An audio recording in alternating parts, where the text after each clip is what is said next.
Good morning everyone. Welcome to the next lecture of mechanical vibration. In this lecture we will cover two topics. One is the vibration analysis of a physical system and second the steps of vibration analysis. तो इस lecture में हम ये दो topic cover करने वाले हैं. First vibration analysis of a physical system. कोई भी फिजिकल सिस्टम है उसकी वाइब्रेशन की एनालिसिस किस टाइप से कर सकते हो. सपोज आप किसी बाइक के वाइब्रेशन सिस्टम के एनालिसिस करना चाहते हो तो आप ये एनालाइज करना चाहोगे कि नॉर्मल रोड पे क्या बिहेवियर होता है उस सिस्टम का, how it behaves during the bump, कि कोई अगर जंप आता है तो उस टाइम क्या बिहेवियर होता है आपके वाइब्रेटिंग सिस्टम का.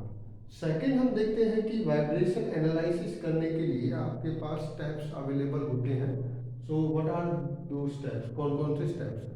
तो पहले फर्स्ट टॉपिक को करते हैं कि vibration analysis of a physical system का मतलब क्या होता है. देखिए, वाइब्रेशन एक डायनेमिक सिस्टम है. अगर आप वाइब्रेशन की बात करो, this is a dynamic system. This is a dynamic system. Dynamic means ये टाइम डिपेंडेंट है. देखिए, जैसे कुछ इसमें वेरिएबल्स होते हैं, जस्ट लाइक एक्साइटेशन. जब हम फोर्स लगाते हैं, एक्साइट करते हैं तो वो टाइम डिपेंडेंट होता है. ठीक है, उसी टाइप से जो रेस्पॉन्सेज होते हैं वाइब्रेटिंग सिस्टम के, वो भी टाइम डिपेंडेंट होते हैं. That means the whole vibration system is a dynamic system. तो इसकी एनालाइज करने के लिए आप इस सिस्टम को एक मैथमेटिकल मॉडल में कन्वर्ट कर सकते हो. किसमें कन्वर्ट कर सकते हो? Mathematical model.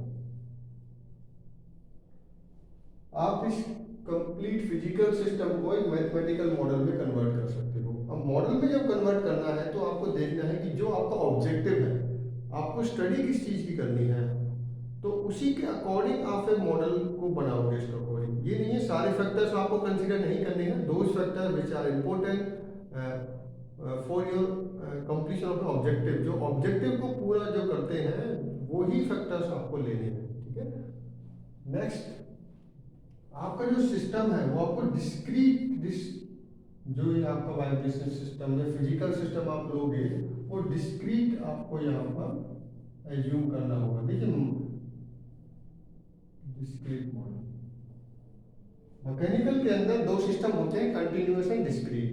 तो डिस्क्रीट का मतलब होता है जिस सिस्टम को आप डिवाइड कर सको. ठीक है. तो इस सिस्टम को मैं, फिजिकल सिस्टम को मैं मास कंप्लीट, कोई कैसा भी फिजिकल सिस्टम होगा उसको तीन पार्ट में डिवाइड कर दूंगा. एक पोर्शन हमारा मास का रहेगा जो काइनेटिक एनर्जी को स्टोर करेगा. सेकंड, एक हमारा इलास्टिक पार्ट होगा जिसको हम स्टिफनेस बुलाएंगे, जो पोटेंशियल एनर्जी को स्टोर करेगा. और लास्ट में होगा डैम्पिंग. एक पोर्शन होगा जो डैम्पिंग का काम करेगा, जो आपको डिसिपेट करेगा एनर्जी को. ठीक है. So that means vibration analysis, why it is important? Because our system is very dynamic. ये बहुत ज़्यादा डायनेमिक होता है और इसके कुछ वेरिएबल्स होते हैं जो टाइम डिपेंडेंट होते हैं. जैसे एक्साइटेशन है, जैसे आपका रेस्पॉन्सेज है वाइब्रेशन सिस्टम के, तो वो टाइम डिपेंडेंट होते हैं. इसलिए इसे डायनेमिक सिस्टम हम बुलाते हैं. डायनेमिक सिस्टम को आपको सॉल्व करना है तो एक मैथमेटिकल मॉडल में कन्वर्ट करना होगा फर्स्ट. ठीक है.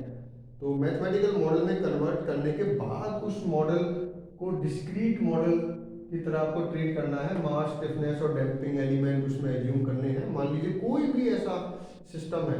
ठीक है. जैसे मान लीजिए ह्यूमन बॉडी भी है, इसको भी आप एक वाइब्रेटिंग ऑब्जेक्ट की तरह ट्रीट कर सकते हो. ठीक है. जैसे जो भी मेरे फ्लेक्सिबल बॉडी है, जो भी फ्लेक्सिबल पार्ट है, उसको आप स्टिफनेस काउंट करोगे. जो भी ऐसा पार्ट है जो आपका डिसिपेट करेगा एनर्जी को, ठीक है, उसे डैम्पिंग मानोगे. और जो रिमेनिंग होगा, जहाँ पर आप मास को कंसीडर आप कर रहे हो, जिसमें फोकस कर सकते हो आप उसको हम, तो उस एलिमेंट को हम काइनेटिक एनर्जी स्टोरिंग एलिमेंट या मास पाएंगे. ठीक है. So this is why we are doing analysis. So now most important, what are the steps by which you will analyze the vibrating physical system. Physical system जो उसकी vibration analysis करने के लिए आपके पास स्टेप्स कौन कौन से अवेलेबल है. So we are having some certain steps. So steps for vibration analysis. कोई भी फिजिकल सिस्टम है उसकी वाइब्रेशन एनालिसिस करने के लिए आपके पास कुछ फर्स्ट स्टेप होता है convert that physical system into mathematical model. Mathematical model. Second, now उस मैथमेटिकल जो फिजिकल सिस्टम है जिसका आपने मैथमेटिकल मॉडल बना लिया है उसके लिए एक इक्वेशन ड्राइव कीजिए, ठीक है। ड्राइव इक्वेशन, ड्राइव इक्वेशन, और मेनली वो डिफरेंशियल फॉर्म में आएगी आपकी। एंड दैट इक्वेशन में भी लीनियर हो सकती है, नॉन लीनियर हो सकती है। अब जो सिस्टम हमारा होगा दैट मे बी लीनियर और non linear. Linear system easy होता है सॉल्व करना, नॉन लीनियर सिस्टम कॉम्प्लिकेटेड होता है। बट सर्टेन सिचुएशंस ऐसी आती हैं जहां पर रियल कंडीशंस को शो करने के लिए आपको नॉन लीनियर ही सिस्टम आपका अज्यूम करना पड़ेगा। लीनियर का मतलब है जहां पर मास, स्टिफनेस और डैम्पिंग ये तीनों एलिमेंट आपका लीनियरली बिहेव करें, ठीक है, और जिसको आप एक लीनियर इक्वेशन से शो कर सको। मेनली आपको लास्ट टाइम में मैंने बताया था अगर मेनली जो वाइब्रेशन की स्पीड कम होती है तो उसको हम लीनियर में एज्यूम कर लेते हैं। Otherwise most of the systems are non linear in nature. But हम for the purpose to solve हम डिपेंड करता है कि अगर स्पीड काफ़ी कम है तो लीनियर की तरह आप इसको एज्यूम कर सकते हो। तो most of the vibrating systems are non-linear in nature, but we are considering linear because they are velocity is low। जब भी velocity low होगी तो आप उनको linear assume कर सकते हो, ठीक है। नेक्स्ट, जैसे इक्वेशन ड्राइव करोगे तो नेक्स्ट उसका सॉल्यूशन निकालना है आपको। Solution of differential equation, solution of differential equation and last interpret. देखिए सॉल्यूशन आ जाएगा तो उसको इंटरप्रेट करना है। इंटरप्रिटेशन ऑफ रिजल्ट, उसको देखना है आपको कि क्या रेस्पॉन्सेज आए। क्योंकि जब जो रिजल्ट आएगा वो आपका ये शो करेगा कि ये वेलोसिटी है तो ये वैल्यू होगी, ये है तो इस टाइप से होगा, ठीक है। तो जैसे हमारे पास मेनली अगर आप देखो डिस्प्लेसमेंट, वेलोसिटी एंड एक्सीलरेशन की फॉर्म में लास्ट में जो इक्वेशन आएगी उसके अंदर डिस्प्लेसमेंट होगा, एक्सीलरेशन होगा, वेलोसिटी होगी। तो तीनों को आपको ऑब्जर्व करना है कि किसके अकॉर्डिंग कितना आपका रेस्पॉन्स हो रहा है, कितनी डिस्प्लेसमेंट हो रही है, कितना टाइम के साथ कितनी डिस्प्लेसमेंट क्या हो रही है, टाइम के साथ आपकी वेलोसिटी क्या है, एक्सीलरेशन क्या है, किस फैक्टर से वो चेंज हो रही है। तो ये इंटरप्रेट आपको करना है। तो फर्स्ट ये स्टेप्स है। देखिए कोई भी सिस्टम है उसकी आपको वाइब्रेशन तो समझ में आ गया, वाइब्रेशन एक मोशन है। हमने फर्स्ट लेक्चर में देखा था वाइब्रेशन एक मोशन होता है जो कि रिपीटेटिव इन नेचर होता है। तो रिपीटेटिव इन नेचर है और वो अपने मीन पोजीशन के अबाउट क्या करता है, टू एंड फ्रो मोशन रखता है। नाउ अब मुझे पता चल गया कि मेरा सिस्टम वाइब्रेट कर रहा है, मैंने एक वाइब्रेट, अब मुझे उसकी एनालिसिस करनी है। एनालिसिस क्यों करनी है, जिससे कि आपको पता चल जाए, एनालिसिस से आइडिया लग जाए आपको कि आपका सिस्टम बिहेव कैसा करेगा डिफरेंट डिफरेंट कंडीशंस में। अगर इतनी वेलोसिटी होगी तो इस टाइप से बिहेव करेगा, अगर ये वेलोसिटी होगी तो नेचुरल फ्रीक्वेंसी इस टाइप से होगी, एक्सीलरेशन ये होगा। तो इस फैक्टर्स पे डिपेंड करेगा। तो इसके लिए फिर मुझे स्टेप फॉलो करने हैं। पहले मैथमेटिकल मॉडल आपको एक क्रिएट करना होगा। सेकंड, उस मैथमेटिकल मॉडल से आपको उसको कन्वर्ट करना होगा डिफरेंशियल फॉर्म में, इक्वेशन फॉर्म में। उस इक्वेशन का फिर सॉल्यूशन निकालना है और उस सॉल्यूशन को इंटरप्रिटेट करना है। तो आपको उसका एक इंटरप्रिटेशन देना है कि इससे हमें क्या आइडिया लगा इस सॉल्यूशन से, ठीक है। तो फर्स्ट हम देखते हैं mathematical model. First is mathematical model. So mathematical model में क्या है, देखिए मैथमेटिकल किसी भी फिजिकल सिस्टम काफ़ी कॉम्प्लिकेटेड हो सकता है। तो उसको सबसे पहला स्टेप आपका होना चाहिए, उसको सिंप्लीफाइड वे में आपको मैथमेटिकल मॉडल क्रिएट करना है। उसके बाद उसकी डिग्री ऑफ फ्रीडम या कॉम्प्लेक्सिटी आप बढ़ा सकते हो। तो तो फर्स्ट आपका पर्पज होना चाहिए एक सिंपलेस्ट वे में उसको डिफाइन करने के लिए, ठीक है। हम एज्यूम करते हैं, सपोज वी आर एज्यूम, तो हम एक राइडर एंड बाइक का एक एग्जांपल लेते हैं। कोई सपोज कि कोई आपका टू व्हीलर है, suppose you are having two wheeler,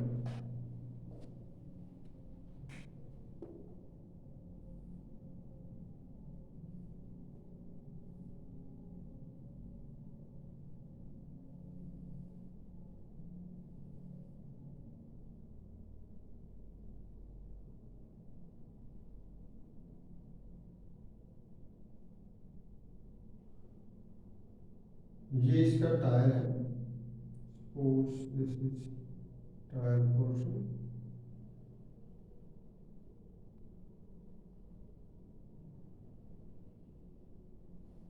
ये इसका टायर पोर्शन है।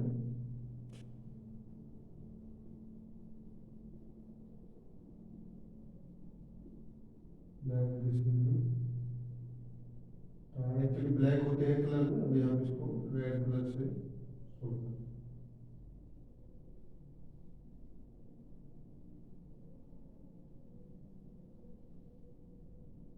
Okay, so this is the tire portion and this is your wheel. Okay,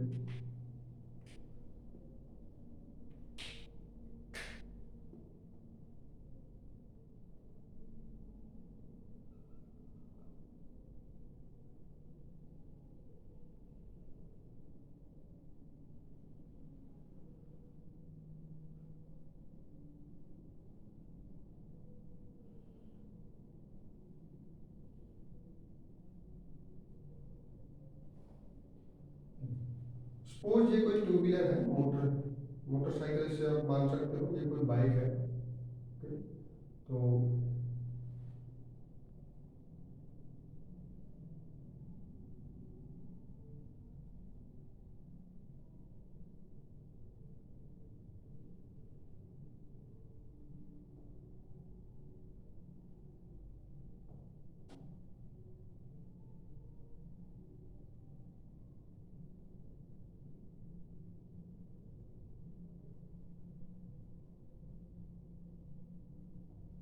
this is kind of,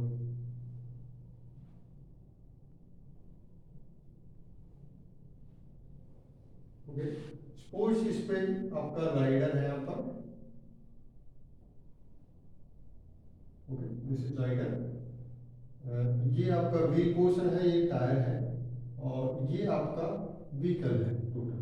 तो लेट जो मास है इसका, अब इसमें जो ऑब्जेक्ट है आपको इस टाइप से मानने होंगे। कुछ ऑब्जेक्ट तो आपके होंगे इलास्टिक मेंबर्स की तरह ट्रीट करेंगे, ठीक है। जैसे जो टायर है ये इलास्टिक मेंबर की तरह ट्रीट करेगा आपका। जो इसके अंदर स्ट्रट है, अब इसमें स्ट्रट आपको दिखाते हैं, जो ये वाला पोर्शन है, ठीक है, जो सस्पेंशन सिस्टम से आप एज्यूम कर सकते हो, सपोज लाइक दिस।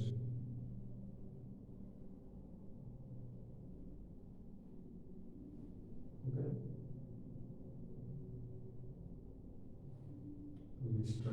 तो मास किस किस ऑब्जेक्ट का होगा? देखिए, मास होगा राइडर का, मास होगा आपका व्हीकल का,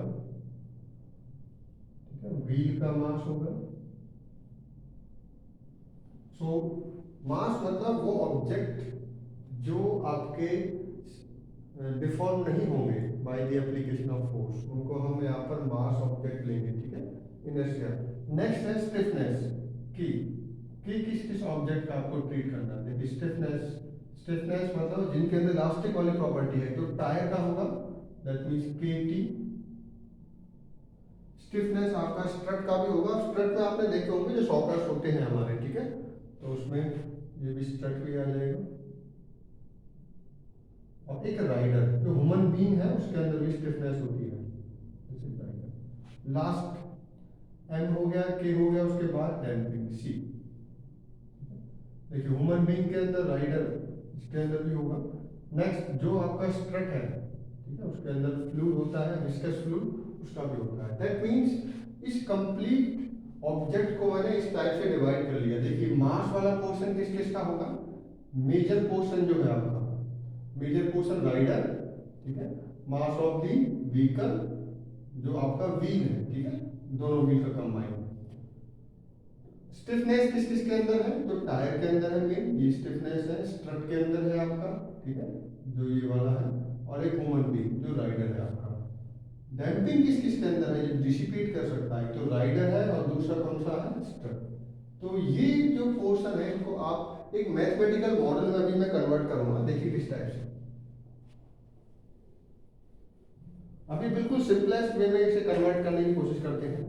अब ये काफी कॉम्प्लिकेटेड, इसके अंदर बहुत सारे कॉम्प्लिकेशंस हैं, बट जो मुझे चाहिए मैं उसको कंसीडर करके एक मैथमेटिकल मॉडल यहाँ पर क्रिएट कर रहा हूँ।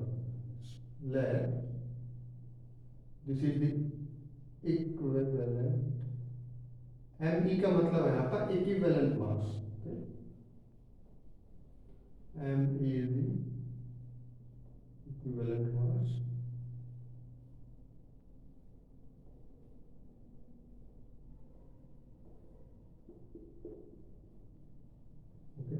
and stiffness is the equivalent stiffness, EQ, and CEQ, this is the equivalent damping। तो इस सिस्टम को मैंने इस टाइप से एज्यूम किया, इस टाइप से इसका मैथमेटिकल मॉडल मैंने पढ़ा। देखिए मैंने क्या किया, इक्विवेलेंट मास, इक्विवेलेंट मास का मतलब क्या है, इक्विवेलेंट का मास है मास ऑफ राइडर प्लस, ठीक है, किस किस का मास हमने एज्यूम किया था, mass of the wheel plus mass of the vehicle. तो इन तीनों को मैंने कंबाइन यहाँ पर कंसीडर कर लिया। उसके बाद stiffness, stiffness that means EQ, EQ किस किस का है, स्टिफनेस आपका मैंने बताया था आपको, एक तो आपका टायर का है मेन, प्लस स्टिफनेस ट्रक में भी होगी आपकी, plus human being that means rider. उसी टाइप से जो सी इक्विवेलेंट है, ठीक है, ये किस किस का होगा, एक तो ये आपका किसमें है, स्ट्रट में होगा, और एक ह्यूमन बीइंग है। तो इनको मैंने इक्विवेलेंट फॉर्म में कन्वर्ट करके यूज किया, बट अभी ये इतना आसान नहीं है, इसको आप कॉम्प्लिकेट, अभी ये डिग्री ऑफ फ्रीडम कितनी है इसकी, 1। अभी मैंने एक ऐसा मैथमेटिकल मॉडल क्रिएट किया है इसके लिए जिसकी डिग्री ऑफ फ्रीडम 1 है। अब इसको मैं कॉम्प्लिकेट कर सकता हूँ बहुत ज़्यादा, इस टाइप से। देखिए मैं इसको यहाँ से रब कर रहा हूँ, ये मेरा फर्स्ट मॉडल है जिसकी डिग्री ऑफ फ्रीडम है 1, ठीक है। अब देखिए इसको मैं किस टाइप से अदर कॉम्प्लिकेट कैसे कर सकता हूँ, it may be like this. देखिए इसका अलग बना लीजिए, इसका अलग बना लीजिए, मतलब दैट मीन्स ये भी अलग है, ये भी अलग है, तो उसको आप इस टाइप से भी शो कर सकते हो। इसका मॉडल इस टाइप से बन सकता है, mass of the rider plus mass of the vehicle, ठीक है। ये इसका हो गया अपना डैम्पिंग, और ये किसका है, व्हील का, मास ऑफ द व्हील, और ये सेकंड सिस्टम,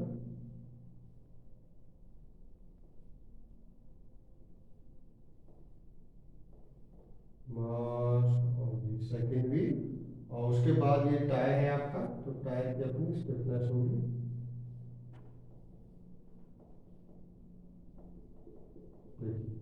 वही सिस्टम अब की बार मैंने कॉम्प्लिकेटेड वे में डिफाइन किया। देखिए मैंने ऊपर मान लिया कि ride mass of rider and mass of vehicle हो गया आपका, सब कुछ इंक्लूड हो गया इसमें। अब नेक्स्ट आइए, इसका अलग सिस्टम और इसका अलग आपने सेपरेट कर दिया इस वाले पोर्शन का। तो यहाँ पर क्या आएगा, पहले के, ठीक है, K1 मान लीजिए इसे आप, ठीक है, और इसको C1 मान लीजिए। उसी टाइप से ये K2 हो जाएगा, और ये C2 इन दी सेंस ये इस वाले पोर्शन के लिए है, जो टायर व्हील और स्ट्रट वाला पोर्शन है, ये इस वाले पोर्शन के लिए, ठीक है। तो एम व्हील आपके एक जैसे हैं, तो ये हो गया आपका। नेक्स्ट आपके ये टायर इसका होगा, फिर इसका होगा, दैट मीन अगर आपने K1 K2 लिया तो ये K3 एंड K4 हो जाएगा। कॉम्प्लिकेट वो डिपेंड करेगा कि आप सिस्टम को कितना कैसे एनालाइज करना चाहते हो। पहले मैंने बिल्कुल सिंप्लीफाई वे है उसमें इसको रिप्रेजेंट किया था, जिसको मैं समझ सकूं कि है क्या एक्चुअली। उसके बाद फिर मैंने इसको कॉम्प्लिकेट में कन्वर्ट किया, कॉम्प्लिकेशंस दी से, और डिग्री ऑफ फ्रीडम इसकी बढ़ा दी। तो इस टाइप से आप किसी भी फिजिकल, अब एक्चुअल में तो ये फिजिकल सिस्टम है, ये क्या है, physical system, this is a physical system. इसको मैंने कन्वर्ट कर दिया किसमें, मैथमेटिकल मॉडल, मैथमेटिकल मॉडल। अब नेक्स्ट स्टेप क्या होगा, इस मैथमेटिकल मॉडल की मुझे एक इक्वेशन फॉर्म में कन्वर्ट करना होगा, ठीक है। इक्वेशन मींस कि आपको ड्राइव करनी होगी इक्वेशन इसके लिए, ठीक है, हम करते भी हैं, आगे चल के आपको देखेंगे डिग्री ऑफ फ्रीडम में भी देखते हैं। तो इसकी मैं डिफरेंट एक ड्राइव करूंगा equation, equation in the sense कि इक्वेशन का मतलब क्या है, देखिए। नेक्स्ट, तो नेक्स्ट स्टेप क्या है, पहला पहला स्टेप समझ लो, फर्स्ट स्टेप था हमारा फिजिकल सिस्टम को कन्वर्ट करना है आपको मैथमेटिकल मॉडल में। Next, second step is drive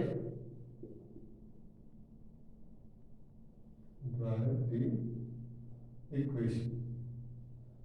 किसकी इक्वेशन, जो मैथमेटिकल मॉडल अभी हमने बनाया था उसकी आपको इक्वेशन बनानी।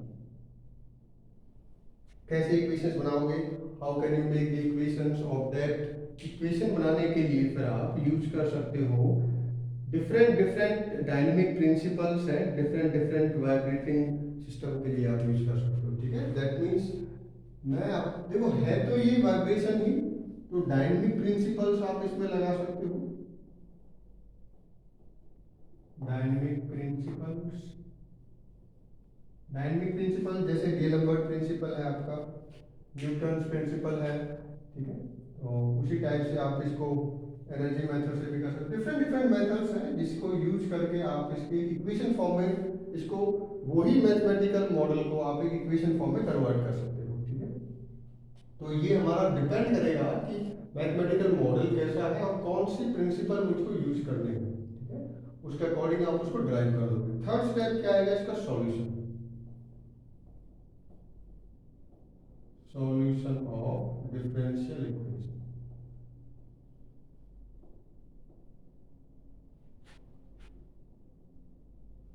डिफरेंशियल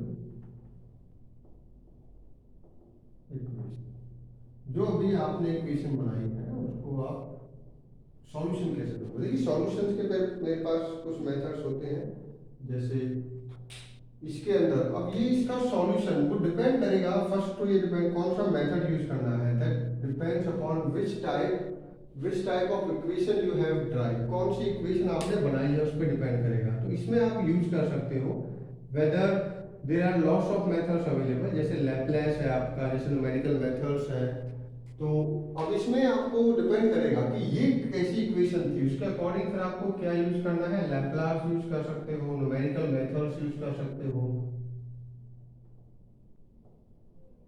अब उसको सॉल्यूशन निकालने के लिए देखिए पहले मैथमेटिकल मॉडल बनाया, उसके बाद डायनेमिक प्रिंसिपल्स यूज करके इसको इक्वेशन फॉर्म में कन्वर्ट किया, अब उसका हम सॉल्यूशन निकालें। तो लैपलास ट्रांसफॉर्म लगा सकते हो आप इसमें, Laplace.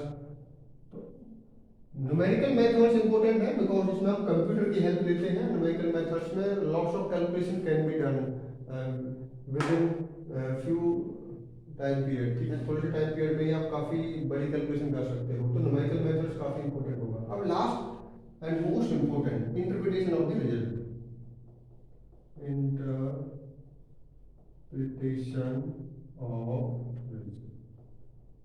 Of solution, result of solution.